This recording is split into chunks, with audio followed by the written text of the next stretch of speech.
Hi everybody, my name is Laurie Voss. My pronouns are he and him. I am a data evangelist at Netlify and I am delighted to be here. Today I'm going to be diving into the results of our second annual Jamstack community survey. The goal of the survey is to give everyone a sense of what the Jamstack community is up to. Because too often as web developers, we work in a vacuum. We don't know if the tools and the techniques that we are using are cutting edge, or they're obsolete, or they're a current best practice. Knowing that information can help us make better decisions about which tools to use and which tools to adopt. First, a little about the survey itself. Last year, we ran this survey and surveyed 3,000 people. This year, we surveyed almost 7,500, so more than twice as many. And that is really great data. The 95% confidence margin of error on the 2021 results is just 1.3%. And we also validated against third-party sources and against our own 2020 results. We are confident that what we're presenting here is statistically meaningful results about the community of Jamstack developers, not necessarily about web developers in general, but definitely about Jamstack developers. So let us start with who we are as web developers. We asked about job titles. Unsurprisingly, 82% of us are engineers of various kinds, which is pretty similar to last year. But this time we asked about front-end, back-end, and full-stack roles separately. 45% of Jamstack developers call themselves front-enders, 32% full-stack, and 5% back-end. No real shockers in that breakdown, but then we asked about employment status. Here was our first big change since last year. Overall, the community has grown enormously. We have more people in every category, but the percentage of students grew fastest. It grew from 9% in 2020 to 16% this year. That's a really big shift. We have two possible explanations for that. The first is pandemic related, which we'll talk about later. But the second is that the Jamstack is becoming the default way to teach people web development. Students are coming to the Jamstack first. That kind of influx of new developers is really good news for the health of the whole community. However, a side effect of the influx of students into the community is that it changes the experience profile of the community. Compared to 2020, the community now has many more people who are in their first 2 years on the job. We did a crosstab analysis and confirmed that those people are mostly students. Again, tons of new people is great news for a community, but a bunch of new people also means that we have to be careful not to assume experience with the Jamstack. And we have to keep communicating foundational knowledge. We found a fun surprise in the data when we split developers by experience and then further split them by their location in the world. This is kind of like an archaeological dig, peeling away 15 years of change in the developer community. In the most experienced group with the 15 years of experience or more, only 15% of developers came from outside of either Europe or North America. But in the newest group, with less than 6 months of experience, that rises to 48%. Growth was particularly strong in South America and Southern Asia. We hope that this increase in geographical diversity will lead to improvements in other kinds of diversity as well. We also asked devs what industry their company is in. A third of developers say that their company is a tech company with no specific industry concentration, but the remainder are distributed evenly across dozens of industries. The top 10 are here, led by advertising and marketing, education, finance, and media and publishing. And finally, for the demographic questions, we asked about the pandemic. As I said, obviously the pandemic has affected everyone and everything, but we asked specifically about the effect that it has had on the working lives of Jamstack developers. The first thing that we noticed was that 9% of people reported losing a job as a result of the pandemic. In recessions, people often go into education. So that might have something to do with the jump in students that we saw as well. But there's another big surprise here, which is we asked people a very specific question, which is, did your job go remote as a result of the pandemic, and will it stay remote even after the pandemic is over? And even though that's a really specific question, 31% of people said yes. That is a huge change in how we work, but it's actually even bigger when we split people up by experience. Remember I said that there's a lot of students in the community with less than 2 years of experience. they were more likely to lose a job in the pandemic. But once you exclude those first 2 years, 40% of people said that they are working remotely now and will stay working remotely. That is a huge, huge change in how we work and how we collaborate as a community.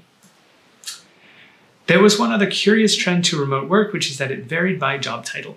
Looking at people who came with more than 2 years of working experience, a whopping 50% of DevOps people went remote, while only 29% of content producers did. The trend here seems to be how much of your job is spent in meetings. The more meetings you have, the less likely you are to go remote. DevOps people hate meetings, we always knew that, but here's the data. So now we know who we are. What are we building? We asked devs what the sites that they are building are for. Most devs build more than one website in a year, so you could pick multiple answers. And unsurprisingly, personal sites lead the field. Whatever else it is that you're working on this year, you tended to also work on your personal website. But after that, the Jamstack is clearly a platform for serious business these days, with B2B software, e-commerce, consumer software leading the field, and enterprise software also making a strong showing at 25%. We asked people what kind of sites they're building. Static sites with some dynamic content, single-page applications, fully dynamic sites. For developers as a whole, this did not change much from 2020 to 21, but we also asked if we build sites on the Jamstack specifically, and here there was a shift. Fully dynamic sites, people building fully dynamic sites, 57% of devs said that they were doing that on the Jamstack in 2020, but in 2021, 65% said that they were doing it on the Jamstack. That's true even though developers aren't building more dynamic apps in general. They're just shifting them to the Jamstack. And one explanation for that is that the Jamstack is getting more capable and more able to support fully dynamic sites. Another question that we asked was what devices we target. Here the results were simple. When we build websites, we are still thinking about the desktop. Phones are close, and they are closer than they were in 2020. And though a lot of people consider tablets, most people who do consider them think of them as only somewhat important. We talk a lot about being mobile first in the web industry, but we are still not yet walking the walk there. Speaking of what's really important to us, both years we had a question about development priorities. Do you care most about performance or security? How fast is your site to build? The answers both years place performance and uptime as first and second, unsurprisingly, but in 2020, speed of development, how fast you can build your website, was third, and it slipped to fourth this year behind security. And an increased focus on security is what you'd expect from a maturing, expanding community that is being used, that is building for real business needs. We also asked how big the sites that we're building are in terms of how many users they have. Like last year, we found that a substantial chunk, 32% of developers, are building sites for audiences in the millions. Most of the time, we're building sites smaller than that, but I was very interested in that 32%. And do people who are building websites for audiences of millions differ from developers in general? We found a couple of differences. The first is the more likely you are to work on a website for a very large audience, the more likely you are to specialize. These sites have larger teams, and so they have more specialization. Full stack developers get rarer as you get to very big websites, with front-end and back-end and content producers filling in that gap. The other trend we found when looking at people who build for very big websites is that they take mobile devices more seriously. Mobile is most important when you are working at scale and when you need to reach everybody everywhere. And I think there are some pretty clear lessons here for any developer. So, having talked about who we are and what we're building, we arrive at the biggest questions, which is how are we building these sites? What tools and techniques are we using? Before we get started, I need to explain a metric that you're going to see me use a lot called the satisfaction score. For most of the technologies we asked about, we asked not only how often you use it, but whether you like using it. Do you want to use it more or do you want to use it less? The ratio of those two numbers is the satisfaction score. So if your satisfaction score is exactly 1, that means exactly as many people want to use your technology more as want to use it less. A score of greater than 1 is good. A score of less than 1 is bad. Now let's dive in. We asked about what kind of tools we use to design websites, and the answer is very simple. We use Figma, and we like it a lot. The vertical axis on this graph is satisfaction. You can see Figma has nearly a 9.0 on the satisfaction score. And the horizontal is how often people use it. You can see more than 60% of people say that they are using Figma. All the other design tools that we asked about are very close to the 1.0 neutral mark for satisfaction and are used by many fewer people. Content management systems, or CMS, are also a big part of many Jamstack sites. And here there is an interesting front runner, WordPress. It's interesting because it appears twice. WordPress by itself as a standalone has 39% usage, but its users are unhappy, actively unhappy at 0.3 satisfaction score. However, using WordPress as a headless CMS, feeding into, for like a Jamstack site, is a much happier arrangement. Only 22% of people are doing that, but their satisfaction is 1.1. Contentful users are numerous and happy, and you can see that our two breakout contenders, Sanity and Strappy, are going to have a breakout year this year. They're both growing and have really great satisfaction. A fun way to look at our data is to see how it changed from 2020 to 21. In the CMS category, you can see that some of the biggest growth was for Sanity and Strappy. That is where our vote for them having a breakout year came from. They were smaller to begin with, so Strappy's 8% growth here is a doubling in market share for Strappy. But this also shows what looks like bad news, which is that their satisfaction scores fell year on year. This turns out to be a common pattern in our satisfaction data. As you get bigger, your satisfaction score falls. Early in the life of a tool, it has early adopter users who are perfect for that tool and super happy with it. But as you move into the mainstream, you get less perfect users and your satisfaction score falls. We're going to see this effect several more times. But remember, their absolute satisfaction is still very high.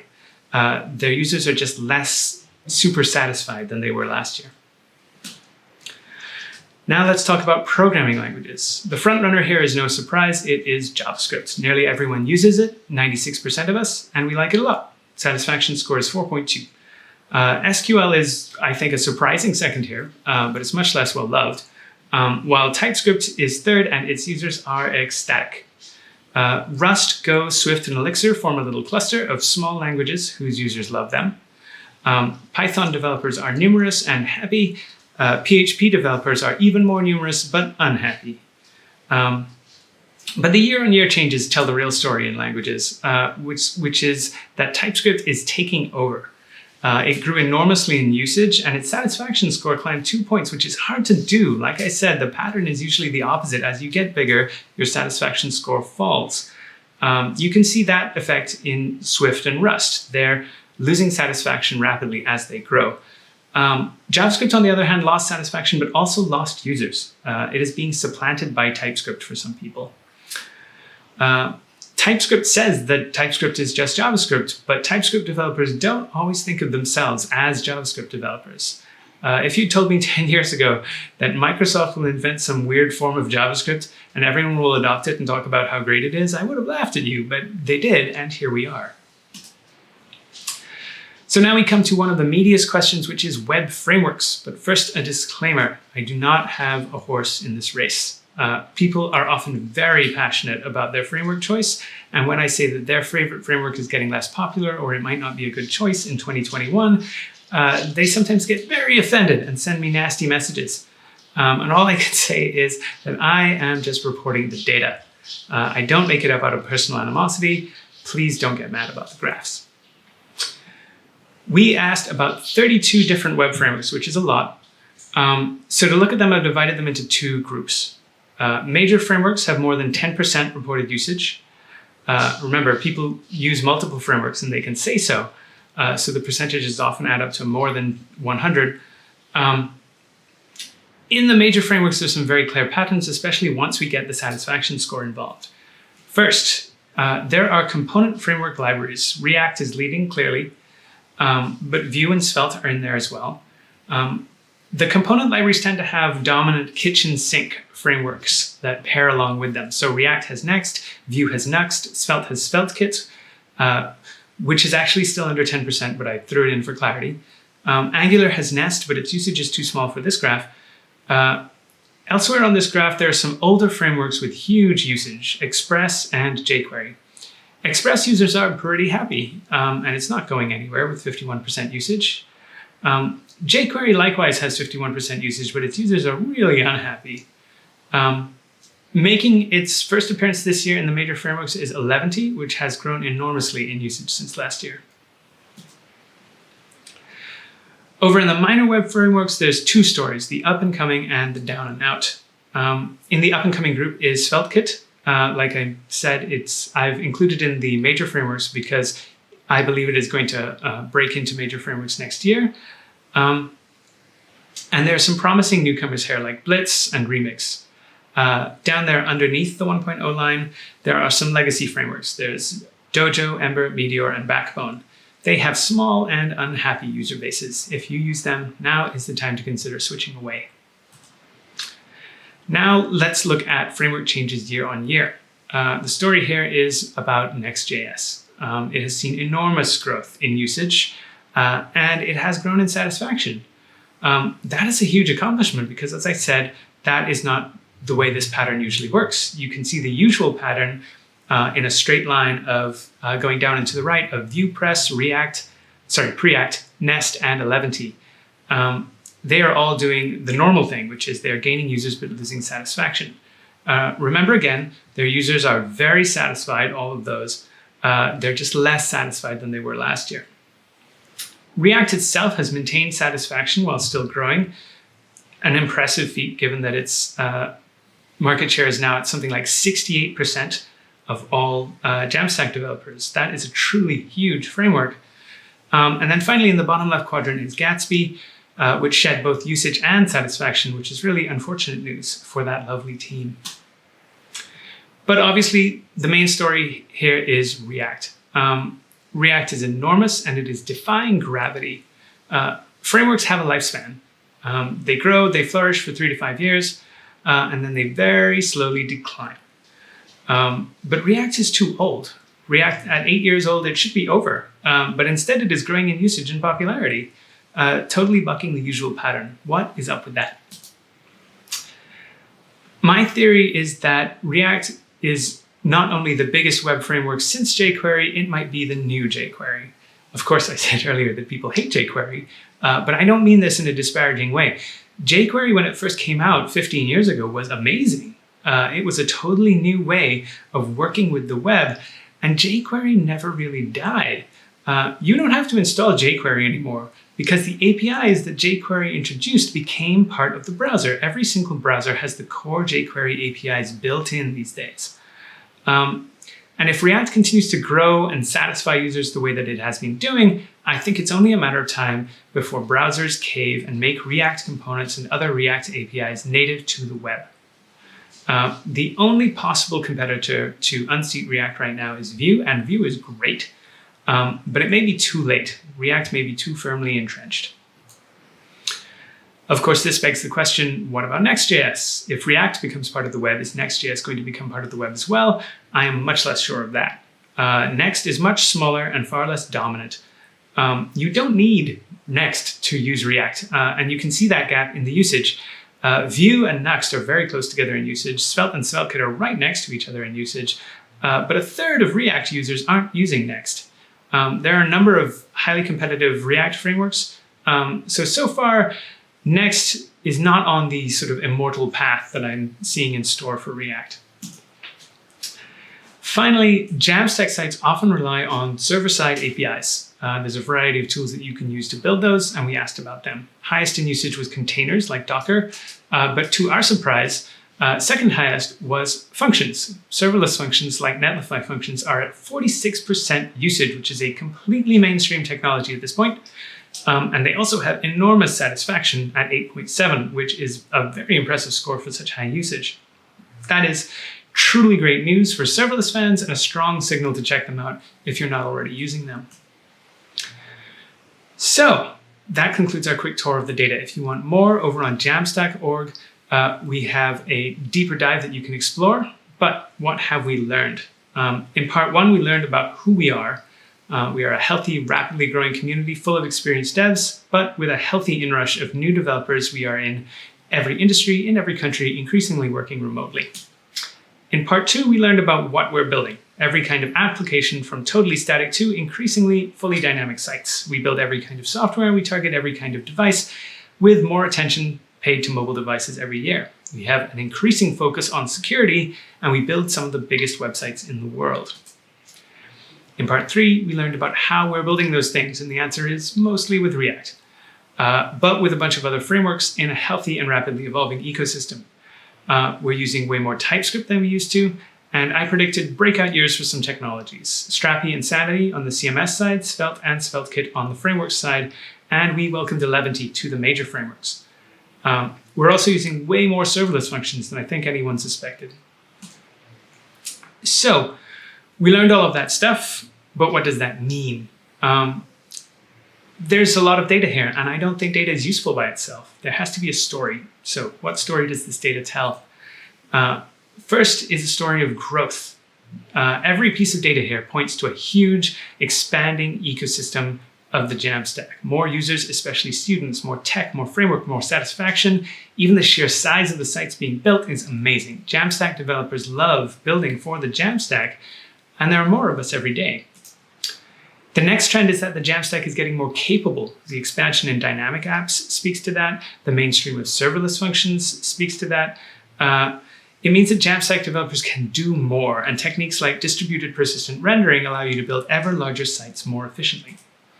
And the final trend is ubiquity. The Jamstack is now everywhere. It's in every region of the world, in every industry in the economy. It is used in every kind of software to build every kind of app for every kind of device. It is ubiquitous. The line between a Jamstack site and just a website is getting blurry. Jamstack is just becoming the way that you build websites. And that is the story. Jamstack is eating the world. It is becoming the default way to build the web. It is the thing that we teach new people how to do. The future for us in the Jamstack community is very, very bright. And I look forward to seeing you next year to show you how much further we've come.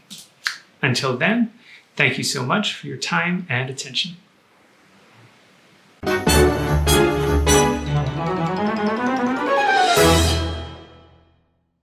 Sit, Jamstack, sit. Woof, woof.